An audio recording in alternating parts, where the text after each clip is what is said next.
वैज्ञानिक ब्रह्मांड का जितना अधिक अध्ययन करते हैं उतने ही नए रहस्य सामने आ जाते हैं। 40-50 के दशकों में ऐसा लगता था कि हमने ब्रह्मांड की संरचना के बारे में महत्वपूर्ण तथ्य जान लिए हैं और अब केवल उसका गहराई से अध्ययन करना बाकी रह गया है। लेकिन अब हमें समझ में आ रहा है कि अभी भी बहुत कुछ और ऐसा है जो हम नहीं जानते। नमस्कार दोस्तों, ये हमारा चैनल है। अगर आप अभी तक नहीं समझे हैं, ये वो स्थान है जहां रहस्य उजागर होते हैं। इन रहस्यों में से एक है ग्रेट अट्रैक्टर।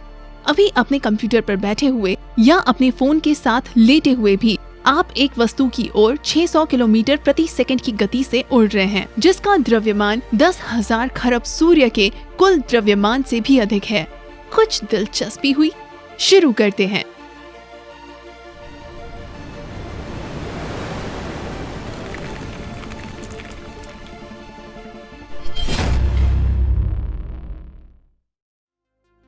ब्रह्मांड के जटिल सवाल। क्या हमारा ब्रह्मांड एक सिंगुलैरिटी से उत्पन्न हुआ है या ये 1960 के दशक तक शाश्वत और अपरिवर्तनीय था? वैज्ञानिक इस बारे में तय नहीं कर पाए थे। बाद में जब कर्म और घने ब्रह्मांड के सिद्धांत, जिसे बिग बैंग सिद्धांत के नाम से जाना जाता है, की पुष्टि की गई, तब एक और सवाल सामने आया। क्या ब्रह्मांड का कोई अंत है या क्या इसका विस्तार हो रहा है?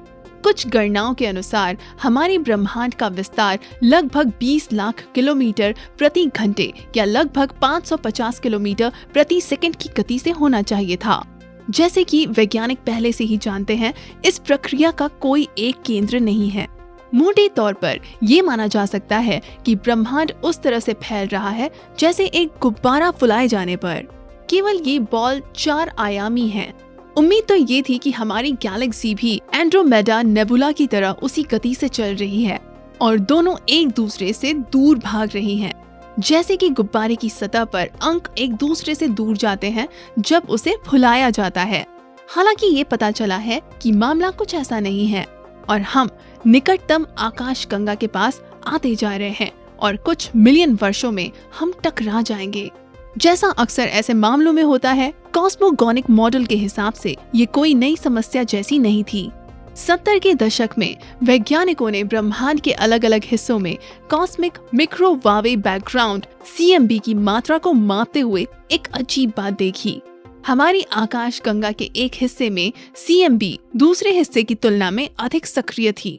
इस तरह से एक समरूपी ब्रह्मांड के सिद्धांत को अंत में दफन किया गया था, जिसके अनुसार ये माना जाता था कि ब्रह्मांड में पदार्थ और रेडिएशन समान रूप से वितरित हुए थे। The destination.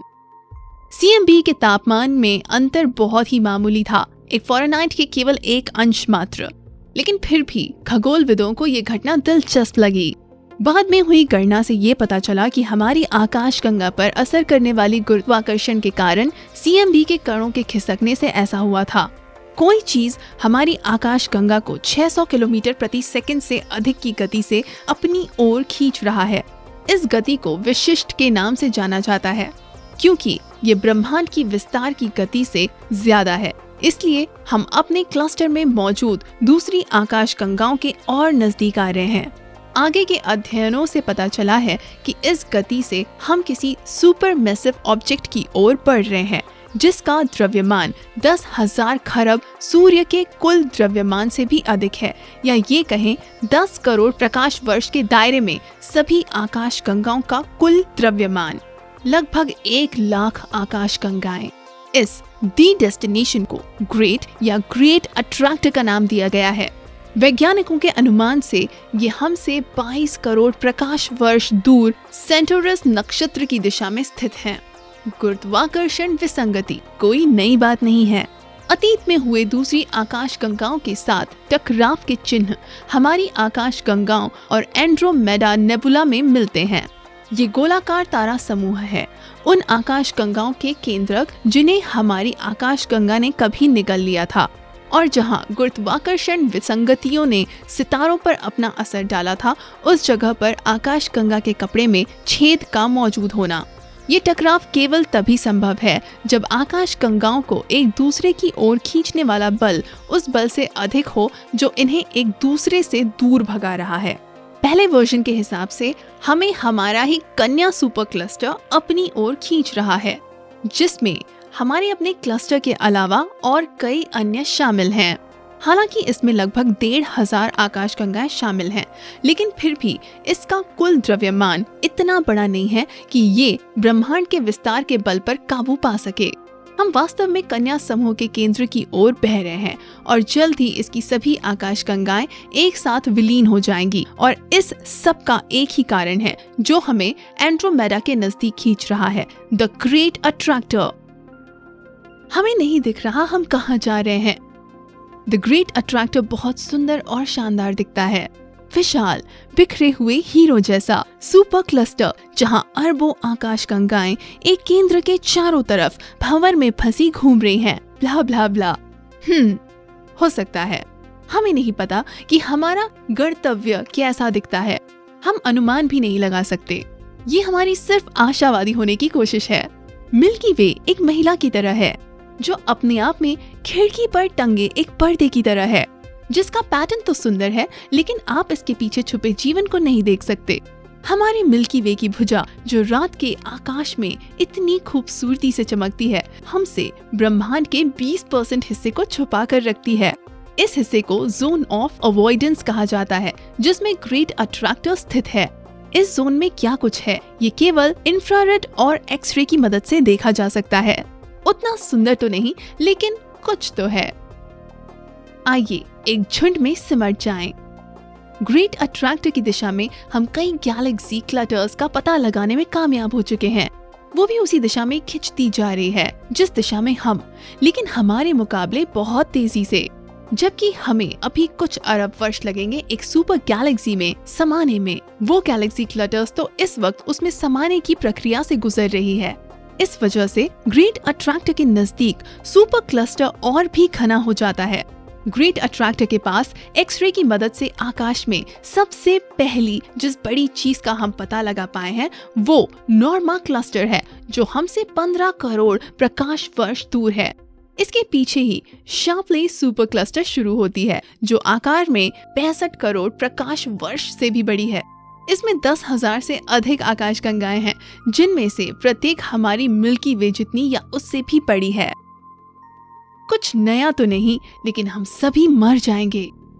अभी तक ये स्पष्ट नहीं कहा जा सकता है कि शार्पले सुपर क्लस्टर खुद में ही ग्रेट अट्रैक्टर है या क्या ये उस ऑब्जेक्ट के आसपास बना है जो ब्रह्मांड के महत्वपूर्ण हिस्से को खींचता जा रहा है।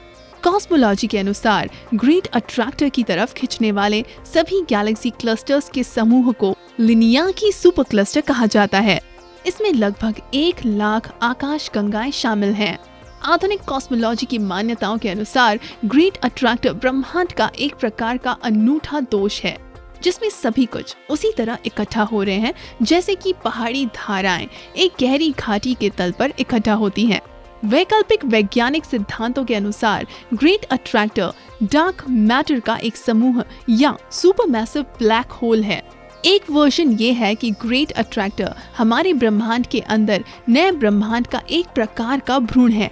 वो पूरे लिनियाकी को निगल जाएगा, फिर दूसरे सुपर क्लस्टर को खींचना शुरू करेगा और अंत में पूरे ब्रह्मांड को खा जाएगा, जिसके बाद ये अपने आप सिकुड़ जाएगा और एक नई सिंगुलैरिटी बनाएगा, जिसके बाद एक नया बिग बैंग होगा और एक नया ब्रह्मांड बनेगा हमारे ब्रह्मांड के नष्ट होने के बाद।